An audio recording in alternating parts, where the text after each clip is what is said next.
Hello दोस्तों, भानीराम डाल YouTube channel में आपका एक बार फिर से स्वागत है। आज का जो हमारा टॉपिक है वो है बाग लगाने की योजना, प्लानिंग ऑफ ऑर्चार्ड। देखो, कोई भी काम अपने योजनाबद्ध तरीके से करें, प्लान बना के करें तो वो सक्सेस होता है ना। जैसे आप लोग पढ़ते होंगे, अपनी योजना बना के भी अपने को सुपरवाइजर लगना है, अपने को डब्ल्यू लगना है, अपने को ए लगना है, जेआरएफ का एग्जाम फाइट करना है। ये इस योजना में आपने प्लान भी किया होगा, यहाँ यहाँ से अपने को मैटर कलेक्ट करना है या फिर इतने घंटे डेली पढ़ना है, तो ये योजना है। अगर योजना अपने दिमाग में होती है तो योजना क्या होती है, वो ज़्यादा लंबे टाइम तक चलती नहीं है। इसलिए योजना हमेशा पेपर पे बनानी चाहिए। पेपर पे बनाई हुई योजना क्या है, हमें हमेशा याद रहती है। दिमाग में हमारे क्या है, एक साथ सारी चीजें एक साथ याद रहने की क्षमता नहीं होती है। जो आसपास चीजें ज्यादा दिखाई देती है वहां पे दिमाग अपना ज्यादा लगता है। इसलिए योजना बनाते समय अपने को हमेशा पेपर प्लानिंग करनी होती है, यानी पेपर पर योजना बनानी होती है। जैसे मान लो आप बाजार गए, आप 15-20 सामान लेने गए। अगर आप उनकी लिस्ट बना के चलोगे तो क्या होगा, उन सामान को भूलने के चांसेस नहीं रहेंगे। और आप ऐसे ही हाँ ठीक है ठीक है ठीक है ये लेके आना है, तो बाजार से जब सामान लेके आओगे तो कुछ ना कुछ आप भूल जाओगे। ये एक छोटी सी योजना की बात है। अगर आप पेपर पे पूरे लिस्ट करके प्लान वो सामान लेके लिस्ट बना के लेके जाते तो क्या होता, प्रॉपर लेके आते, कोई सा भी नहीं भूलते। लेकिन आप सीधा दिमाग में सोच के जाते तो हो सकता है कि आप भूल जाते। इसलिए योजना सबसे प्रभावी कौन सी होती है, जो पेपर पे बनती है वो योजना सबसे प्रभावी होती है। अब देखो अपने, चलो ठीक है और बातों की और बात है भी। मेरा कहने का मतलब है, आप भी जब पढ़ाई करो और अपना टारगेट सेट करो तो योजना के साथ, और योजना भी कैसी होनी चाहिए, पेपर पे बनी होनी चाहिए और जहां पढ़ते हैं वहां लगी होनी चाहिए। ये आपके जो टारगेट है उसको आप जल्दी अचीव करने के लिए योजना आपकी क्या करती है, हेल्प करती है। इसलिए जो भी काम करो उसको योजनाबद्ध तरीके से करो, और योजना हमेशा हमारी आंखों के सामने रहेगी तो हम उसके अकॉर्डिंग काम करेंगे। उसके अकॉर्डिंग काम करेंगे तो जाहिर सी बात है चीज हमें, जो टारगेट है वो हमें मिलना ही मिलना होता है। चलो ये बात अलग है। अपने बात करते हैं फसलों के लिए योजना की। तो देखो, योजना सबसे महत्वपूर्ण किसके लिए होती है। अगर आप कोई एक वर्षीय या द्विवर्षीय फसल लगाते हो, उसमें कोई कमी रह जाती है। मान लो कि आप गेहूं लगाते हो, 6 महीने की 5 महीने की फसल है, इसमें आपने योजना ढंग से बनाई नहीं, आप जो बीज खरीद के लाए वो कमजोर रह गया। लोगों के 10-12 क्विंटल बीघे का हो रहा है और आप बीज लेके आए वो 8 क्विंटल बीघे का हो रहा है। लेकिन आपने योजना नहीं बनाई, इस वजह से नुकसान कितने टाइम हुआ, एक सीजन तक ही नुकसान हुआ है, 2 क्विंटल बीघे का नुकसान हुआ है। या फिर आप टमाटर लगा रहे हो, बैंगन लगा रहे हो, मटर लगा रहे हो, तो कोई नुकसान होगा वो एक सीजन के लिए होगा। लेकिन आप फल वृक्ष लगा रहे हो तो फल वृक्ष का तो जीवन काल 10 साल, 20 साल, 25 साल, 50 साल, 100 साल तक भी होता है ना। जैसे खजूर होता है, खजूर का जीवन काल 100 साल का माना जाता है, इसलिए उसको सेंचुरी प्लांट भी कहा जाता है। तो क्या होता है कि आपने उसमें कोई कमी रख दी है, कोई फल वृक्षों के अंदर कमी रख दी है, तो बहुत ही लंबे समय तक खलेगी और उसमें सुधार करने के चांसेस भी क्या रह जाएंगे, कम रह जाएंगे। जैसे मान लो कि आपने आम का बाग लगाया, उसका जीन प्रारूप कमजोर है, 6-7 साल बाद उसमें फलन आना प्रारंभ हुआ। अब आप सोचते हो कि ये फलन तो बढ़िया नहीं, अपने इसको रिप्लेस करें। आप उसको दोबारा निकाल के लगाओगे तो 7 और 7 कितने साल हो गए, 14 साल। 14 साल में फलन होगा 14 साल। अब एक किसान 20-25 साल खेती करता है, उसमें 14 साल रिप्लेसमेंट में ही रह गया, तो फिर वो उत्पादन कहां से लेगा। इसलिए बाग लगाने से पहले अपने को पूरी तरह से ढंग से योजना बनानी पड़ती है। अब एग्जाम में अगर क्वेश्चन पूछ लिया जाए कि योजना सबसे महत्वपूर्ण कौन सी फसलों के लिए होती है, तो बहुवर्षीय फसल यानी पर्टिकुलर फल वृक्षों के लिए क्या होती है, योजना सबसे महत्वपूर्ण होती है। तो बाग लगाने से पहले अपने को क्या है, पूरी तरह से प्लानिंग करना पड़ता है। अब बाग लगाने से पहले अपनी जो प्लानिंग होती है उसमें क्या क्या चीजें आती है। सबसे पहले तो हम प्लान करेंगे भूमि का ना। अब भूमि के प्लान करने के लिए भी अपने पास कुछ नहीं है, अपने पास पैसा है, हमें क्या है, बाग का बिजनेस शुरू करना है। हमें कहां पर भूमि लेनी है, कैसी भूमि लेनी है, भी अपने को किन किन चीजों की आवश्यकता होगी, ये सब चीजें प्लान कर रहे हैं। भी अपने तो जीरो से लेकर स्टार्ट करेंगे। अपने पास जो ठीक है रिसोर्सेज है वो ठीक है, अच्छी बात है, नहीं है वो इस प्लानिंग में आ जाएगा। लेकिन अपने ये मान के चल रहे हैं भी अपने को बाग का बिजनेस स्टार्ट करना, और हमारे पास कुछ नहीं है, सिर्फ पैसा है खरीदने के लिए जमीन। उसके बाद हम बाग का बिजनेस स्टार्ट करेंगे तो किन किन चीजों की आवश्यकता होगी। सबसे पहले भूमि यानी लैंड। देखो इसमें दो चीजें देखी जाती है, एक तो लोकेशन देखी जाती है और दूसरी सॉइल क्वालिटी देखी जाती है। लोकेशन यानी स्थान, जो आप भूमि ले रहे हो, जो आप जमीन ले रहे हो, उसके लिए स्थान क्या होना चाहिए। देखो या तो बाजार के आसपास में होना चाहिए या मुख्य सड़क के आसपास में होना चाहिए। कारण क्या है, यहां लोगों की आवक जावक ज्यादा है तो फलों के बिकने के चांसेस क्या रहेंगे, ज्यादा रहेंगे। दूसरी चीज, अपने मार्केट के लिए कन्वेंस भी क्या पड़ेगा, सस्ता पड़ेगा। इसलिए हमेशा बाग कहां होना चाहिए, बाजार के आसपास होना चाहिए या मुख्य सड़क के पास में होना चाहिए, जिससे बाग में यातायात का खर्चा भी कम होगा और अपना जो फल उत्पादन है वो अच्छे दामों में और जल्दी बिकेगा, आसानी से बिकेगा। दूसरी चीज आती है मृदा की गुणवत्ता। मृदा की गुणवत्ता कैसी होनी चाहिए भाई? देखो, बाग लगाने के लिए जो मृदा में कणाकार चाहिए, जो टेक्सचर चाहिए, वो कैसा होना चाहिए? दोमट मृदा। खेती की दृष्टि से सबसे उत्तम मृदा कौन सी होती है? दोमट मृदा। तो मिट्टी कैसी होनी चाहिए? दोमट होनी चाहिए। इसका पीएच मान कितना होना चाहिए? 6.5 से 7.5, क्योंकि इस पीएच मान पर पौधे क्या होते हैं? सबसे ज्यादा पोषक तत्व ग्रहण कर लेते हैं। अगर 6.5 से कम पीएच है तो वो अम्लीय है, और 7.5 से ज्यादा है तो वो लवणीय, या फिर इससे भी ज्यादा है तो क्षारीय, वो फिर समस्याग्रस्त मृदाएं हो जाएगी। इस पीएच मान पर ही पौधे क्या है? सबसे ज्यादा पोषक तत्व ग्रहण करते हैं। तो मृदा का पीएच मान कितना होना चाहिए? 6.5 से 7.5। टेक्सचर कैसा होना चाहिए? दोमट होना चाहिए। मिट्टी समतल होनी चाहिए, या जो जमीन ले रहे हैं वो समतल होनी चाहिए, ऊपर नीचे नहीं होनी चाहिए। अगर ऊपर नीचे होगी तो क्या होगा? एक तो जो फर्टिलिटी है उसका बैलेंस नहीं है, और दूसरा क्या होगा? कहीं पे पानी खड़ेगा, जहां पानी खड़ेगा वहां आर्द्र गलन जैसी या पद विगलन जैसे रोग की समस्या हो जाती है। उसके बाद उस मृदा का जल निकास क्या होना चाहिए? बढ़िया होना चाहिए। पानी खड़ा नहीं रहना चाहिए, तो जल निकास भी बढ़िया होना चाहिए। नेक्स्ट बात आती है, मृदा जो प्रच्छेदिका है उसकी गहराई भी क्या होनी चाहिए? कम से कम 2 मीटर गहराई होनी चाहिए। मृदा प्रच्छेदिका की गहराई कितनी होनी चाहिए? 2 मीटर। मान लो आप सस्य विज्ञान वाली फसलें लगा रहे हैं, उनकी जड़ें 15 सेंटीमीटर, 20 सेंटीमीटर, 25 सेंटीमीटर इतनी जाती हैं, लेकिन पेड़ों की जड़ें बहुत गहराई तक जाती है। अगर 2 मीटर गहराई नहीं होगी तो जड़ें क्या होगी? मान लो कि 60 सेंटीमीटर बाद ही कठोर परत आ रही है, तो जड़ें नीचे नहीं बढ़ पाएगी, जड़ें सिर्फ ऊपर ऊपर फैल जाएगी। अब पेड़ की कैनोपी अच्छी खासी होती है, तेज हवा आंधी वगैरह से चलती है, तो जड़ें तो मजबूती प्रदान करेगी, तो जड़ें गहराई पे नहीं जाएगी तो मजबूती कहां से प्रदान करेगी? तो हवा आंधी से ये पेड़ क्या हो जाएगा? टूट जाएगा। इसलिए बाग लगाने के लिए जो मृदा का चुनाव करते हैं उसकी गहराई कितनी होनी चाहिए? 2 मीटर। तो मिट्टी की गुणवत्ता में किन किन बातों का ध्यान रखना है? मिट्टी का जो कणाकार है वो कैसा होना चाहिए? दोमट। पीएच मान कितना होना चाहिए? 6.5 से 7.5 होना चाहिए।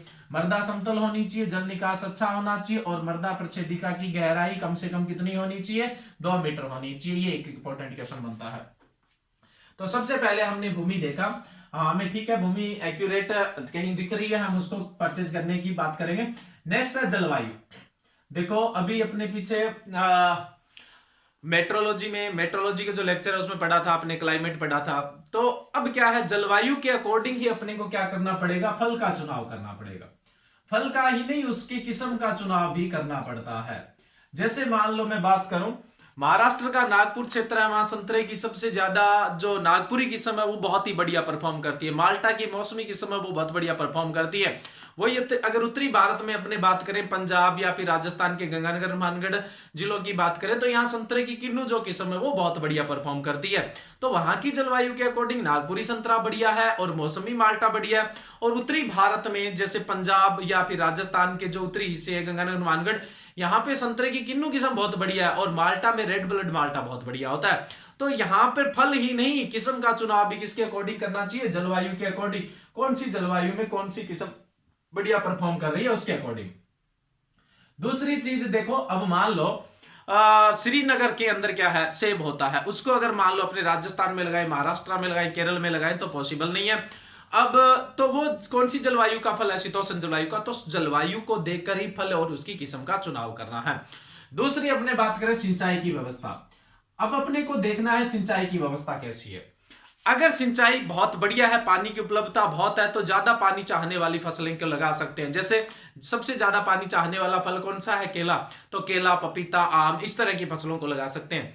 मध्यम पानी मिल रहा है तो नींबू वर्गीय जैसी फसलों को लगा सकते हैं, और बहुत कम पानी मिलता है तो सूखा सहन करने वाली फसलें जैसे बेर है, खजूर है, आंवला, इस तरह की फसलों को लगाया जा सकता है। तो पानी के अकॉर्डिंग ही क्या करेंगे? सिंचाई व्यवस्था के अकॉर्डिंग ही फल और उसकी किस्म का चुनाव करें। अब देखो, कुछ किस्में भी होती है, जैसे मान लो बेर की गोला और सेब किस्म है, वो बहुत ज्यादा सूखा सहन करने की क्षमता रखती है। तो फल ही नहीं, उसकी किस्म का चुनाव भी किसके अकॉर्डिंग करोगे? फल और किस्म का चुनाव जलवायु और सिंचाई व्यवस्था के अनुसार करोगे। नेक्स्ट, अपने जब बाग लगाएंगे तब अपने ये भी प्लान करना भी अपने को सिंचाई की व्यवस्था कौन सी रखनी है। देखो, वर्षा आधारित आप बाग नहीं लगा सकते, क्योंकि जो फल वृक्ष है वो साल में एक बार फलन देने वाले। उस समय मान लो पुष्पन के टाइम, फलन के टाइम पानी नहीं है तो अपना सीजन तो गया, साल तो खाली निकल जाएगा। इसलिए अपने को क्या है, जैसे मान लो तालाब से या कुओं से या ट्यूबवेल से सिंचाई हो रही है, वहां तो कोई दिक्कत नहीं है। मान लो कहीं पर पानी की अनिश्चितता है तो वहां पे अपने को खेत में क्या करना पड़ता है? टैंक बनाना पड़ता है पानी का, उससे पानी सप्लाई देते हैं। अब देखो, जो छोटे आकार के फल वृक्ष है, छोटे आकार के फल वृक्ष कौन से? जैसे पपीता है, अंगूर है, फालसा है, अनानास है, कीवी फल है, ये छोटे आकार के फल है। और जो मध्यम आकार के फल है, मध्यम आकार लगभग नींबू वर्गीय है, अनार है, ये इस तरह के जो फल है वो मध्यम आकार के हैं। उनके लिए सिंचाई की सबसे बढ़िया व्यवस्था होती है बूंद बूंद सिंचाई विधि। कौन सी बढ़िया होती है? बूंद बूंद सिंचाई विधि। ड्रिप सिस्टम या माइक्रो इरिगेशन सबसे बढ़िया होता है। लेकिन जो बड़े आकार के फल वृक्ष है, जैसे मैं बात करूं आम है, जामुन है, खजूर है, तो इनकी जड़ें क्या होती है? काफी गहराई तक होती है। तो ड्रिप इरिगेशन है, जो बूंद बूंद सिंचाई विधि है, वो इतने गहराई तक पानी उपलब्ध नहीं करवा सकता है। तो जो बड़े फल वृक्ष है उनके लिए सिंचाई की छल्ला विधि या रिंग मेथड जिसको बोलते हैं वो सबसे बढ़िया रहती है। और छोटे और मध्यम आकार के जो फल होते हैं उनके लिए क्या है? बूंद बूंद सिंचाई विधि बढ़िया रहती है। जिनमें पौधरोपण दूरी 6x6 मीटर तक रखी जाती है वो मध्यम आकार के, जिनमें 3x3 मीटर के आसपास रखी जाती है वो छोटे आकार के। इनसे ज्यादा जिसमें पौधरोपण दूरी रखी जाती है, जैसे आम है, आंवला है, जामुन है, कटहल है, तो उनमें अपने कौन सी विधि अपनानी चाहिए? रिंग विधि। रिंग विधि क्या होती है? बीच में नाली होती है और ये जैसे यहाँ पर पेड़ है, इसको पानी सप्लाई दिया जाता है इस तरह से। ये इस तरह से जो विधि होती है उसको रिंग मेथड या छल्ला विधि बोलते हैं। तनी के पास भी क्या करते हैं? थोड़ी मिट्टी चढ़ा देते हैं, ये थावले टाइप के बन गए। अब देखो पानी इधर आया, इधर सप्लाई दिया, जैसे ये भर गया इसको बंद कर दिया, इधर भर दिया, इधर बंद कर दिया। एक पेड़ का पानी दूसरे पेड़ में नहीं जा रहा है तो इसमें कोई संक्रमण से रोग फैलने वाले हैं तो वो भी नहीं फैलते हैं। तने के पास मिट्टी चढ़ा दी है तो तने के पास पानी नहीं लगेगा, तो आदर गलन या फिर पद विगलन रोग यानी फुट रोट या फिर डैम्पिंग ऑफ जैसे रोग नहीं होंगे। तो बड़े फल वृक्षों के लिए सिंचाई की सबसे बढ़िया व्यवस्था बढ़िया विधि रहती है रिंग मेथड या छल्ला विधि। और छोटे और मध्यम आकार के जो फल वृक्ष रहते हैं उनके लिए सिंचाई की सबसे बढ़िया विधि कौन सी रहती है? बूंद बूंद सिंचाई विधि रहती है। अगर कोई कहे कि बड़े फल वृक्षों में भी बूंद बूंद सिंचाई विधि बढ़िया रहती है, तो बड़े फल वृक्षों में जितना पानी चाहिए उतनी सप्लाई बूंद बूंद विधि से नहीं होती है। ठीक है, जहां पानी की कमी है वहां बात अलग है, लेकिन पानी अगर सफिशिएंट है तो बड़े फल वृक्षों के लिए बूंद बूंद सिंचाई विधि नहीं लेनी चाहिए। नेक्स्ट, बाग के बहुत सारे जो काम है वो मजदूरों द्वारा होते हैं ना, जैसे निराई गुड़ाई करना है, प्रूनिंग करना है, तुड़ाई करना है। तो अगर मजदूरों की व्यवस्था पर्याप्त नहीं होगी तो अपने बाग कैसे मेंटेन करेंगे? इसलिए मजदूरों की व्यवस्था अपने को पर्याप्त करनी है। नेक्स्ट है ऊर्जा की व्यवस्था। ऊर्जा की व्यवस्था का मतलब जैसे मान लो पानी का टैंक वैंक बना रखा है, मोटर वोटर चलानी है आपको, तो ऊर्जा आपके पास पर्याप्त होनी चाहिए। वो चाहे विद्युत ऊर्जा हो सकती है, चाहे वो सौर ऊर्जा हो सकती है, कोई डीजल इंजन भी हो सकता है, कोई फिटर वगैरह भी हो सकते हैं। तो ऊर्जा की व्यवस्था होनी चाहिए। वायुरोधी वृक्ष, देखो जहां पर जैसी समस्या है वहां पर क्या करेंगे? वायुरोधी वृक्ष लगाएंगे। जैसे ये उत्तर है खेत के अपने, ये दक्षिण है, नॉर्थ साउथ ईस्ट वेस्ट। अगर मान लो कि अपने ऑर्चार्ड बाग लगा रहे हैं राजस्थान में, तो राजस्थान में सबसे ज्यादा समस्या किसकी रहती है? लू की। लू कौन सी दिशा से आती है? उत्तर पश्चिम दिशा से लू आती है। तो उत्तर पश्चिम दिशा से लू आती है तो अपने क्या करेंगे? इस लू को रोकने के लिए यहाँ पे एक लाइन बड़े आकार के फैलने वाले पेड़ लगा देंगे, जैसे देसी आम है, जामुन है, शीशम है, नीम है, शीरिस है, इस तरह के पेड़ लगा देंगे जो लू की रफ्तार को क्या कर देंगे? कम कर देंगे। इन पेड़ों को वायुरोधी वृक्ष कहते हैं। तो लू से बचाव के लिए अगर वायुरोधी वृक्ष लगाना पड़े तो कौन सी दिशा में लगाओगे? उत्तर पश्चिम। राजस्थान के लिए अगर पूछ लिया जाता है कि वायुरोधी वृक्ष की साइड लगाने चाहिए तो उत्तर पश्चिम, क्योंकि अपने समस्या क्या है यहाँ पे? मेन लू की है। अगर मान लो उत्तरी भारत में ऊपर वाले इलाकों में चले, हिमाचल प्रदेश, उत्तराखंड, तो वहां शीतलहर की समस्या रहती है। तो शीतलहर से बचाव के लिए, शीतलहर कौन सी दिशा से आती है? उत्तर पूर्व दिशा से आती है। तो अपने उत्तर पूर्व दिशा में क्या करेंगे? वायुरोधी वृक्ष लगाएंगे। शीतलहर से बचाव के लिए उत्तर पूर्व में, और लू से बचाव के लिए कौन सी दिशा में लगाएंगे? उत्तर पश्चिम दिशा में वायुरोधी वृक्ष लगाएंगे। वायुरोधी वृक्षों के लिए सबसे उपयुक्त फल वृक्ष उपयुक्त वृक्ष कौन से रहते हैं? देसी आम है, जामुन है, शीशम है, नीम है, शीरिस है। अकॉर्डिंग टू वहां की क्लाइमेट कौन सा पेड़ है जो ज्यादा फैलने वाला होता है वो पेड़ लगा दिया जाता है। बाकी ये जो वायुरोधी वृक्ष है इनके बारे में मैंने डिटेल से मौसम की प्रतिकूल दशाओं में बताया था, आप देख सकते हो भी वायुरोधी वृक्ष क्या होता है, किस तरह से लगाया जाता है। ठीक है, तो वायुरोधी वृक्ष हो गया। उसके बाद हमें क्या करना है? बाग तो देखो अट्रैक्टिव है, कोई भी फसल है, पशुओं से तो खतरा रहता ही रहता है, तो बाग में तो क्या है? मानव से भी खतरा रहेगा। मान लो किसी बाग के कोई आसपास नहीं है और उसमें कोई दीवार बाड़ नहीं बनाई हुई, फल लगे हुए हैं, लोग जा रहे हैं तो उसको बख्शने वाले थोड़ी हैं। तो अपने को क्या है, जो अपना बाग तैयार कर रहे हैं उसके चारों ओर प्रोटेक्शन के लिए हमें क्या करना चाहिए? अगर हमारे पास इन्वेस्टमेंट है तो पक्की दीवार बना दो, उससे कम है तो कच्ची दीवार बना देंगे, और कम है तो क्या करेंगे? फेंस लगा देंगे, तारबंदी कर देंगे। अगर और भी हम खर्चा कम करना चाहते हैं तो क्या करेंगे? जो झाड़ी नुमा पौधे होते हैं उनको लगा देंगे, झाड़ियां लगा देंगे, सघन झाड़ियां जो बाढ़ के रूप में काम में लेंगे, है ना।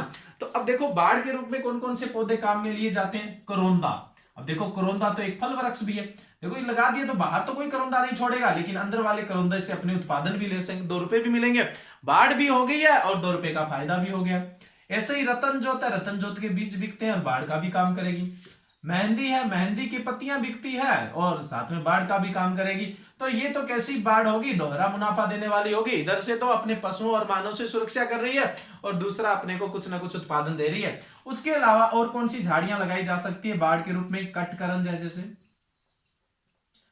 जंगल जलेबी है,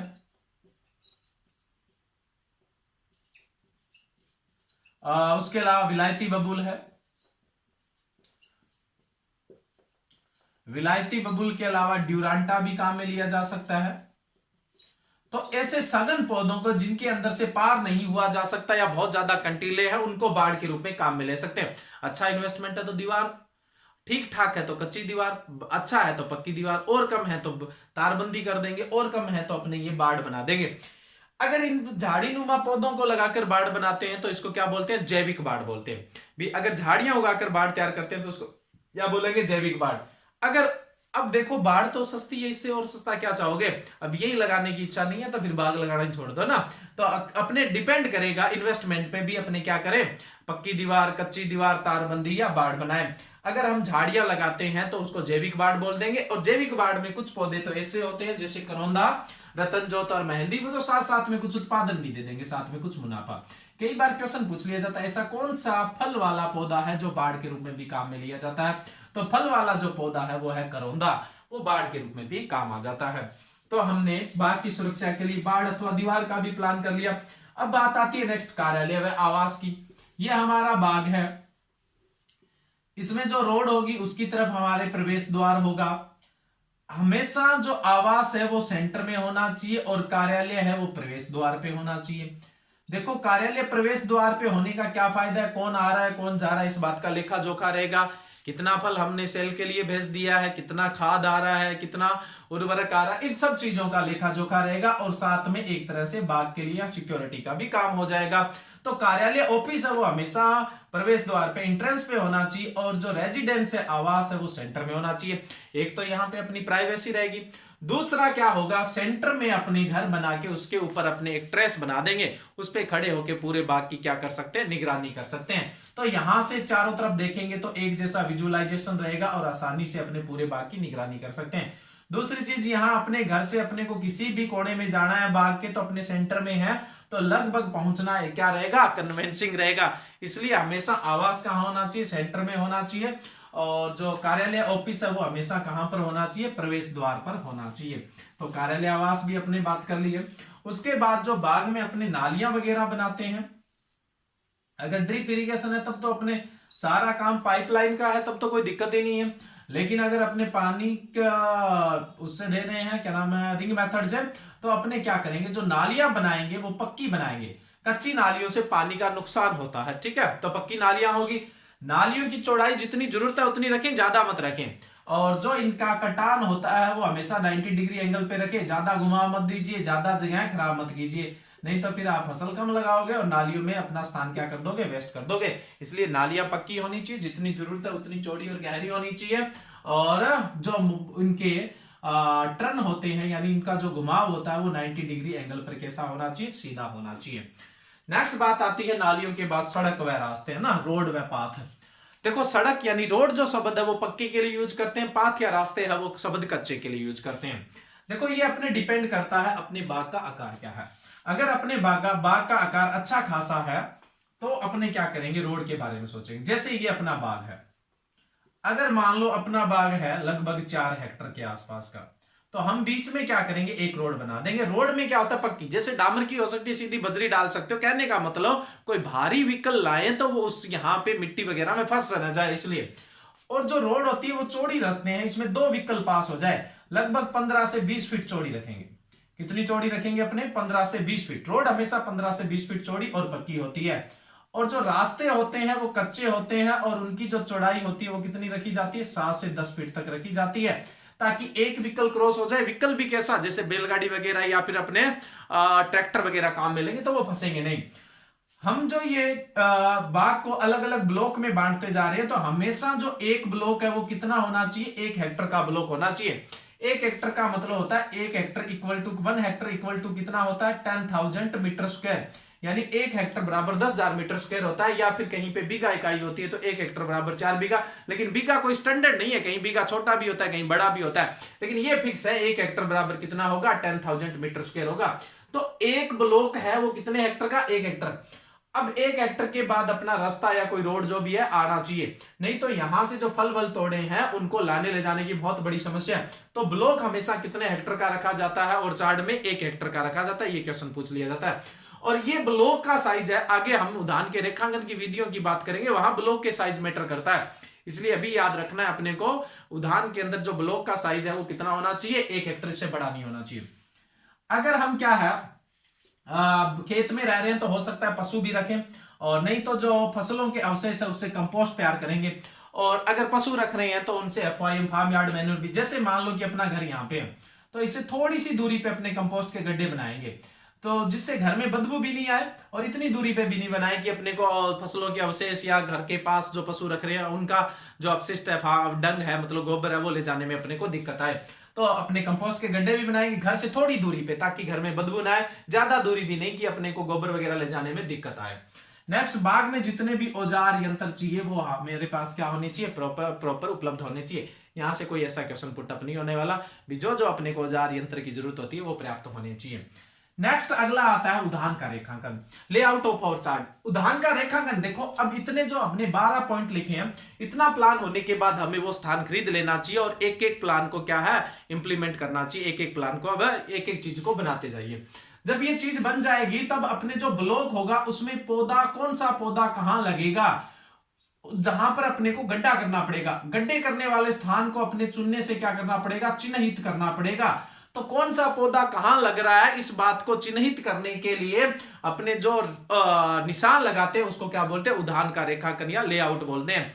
तो उदाहरण के रेखांकन की विधियां अपने नेक्स्ट वीडियो में बात करेंगे। जैसे विधियां कौन सी है, वर्गाकार, आयताकार, पंचभुजाकार, त्रिभुजाकार, षटभुजाकार, है ना। तो ये इस तरह की जो विधियां है वो उदाहरण के रेखांकन की विधियां वो नेक्स्ट वीडियो में बात करेंगे। ये उदाहरण लगाने की योजना का पहला जो पार्ट है वो कंप्लीट होता है। Thank you.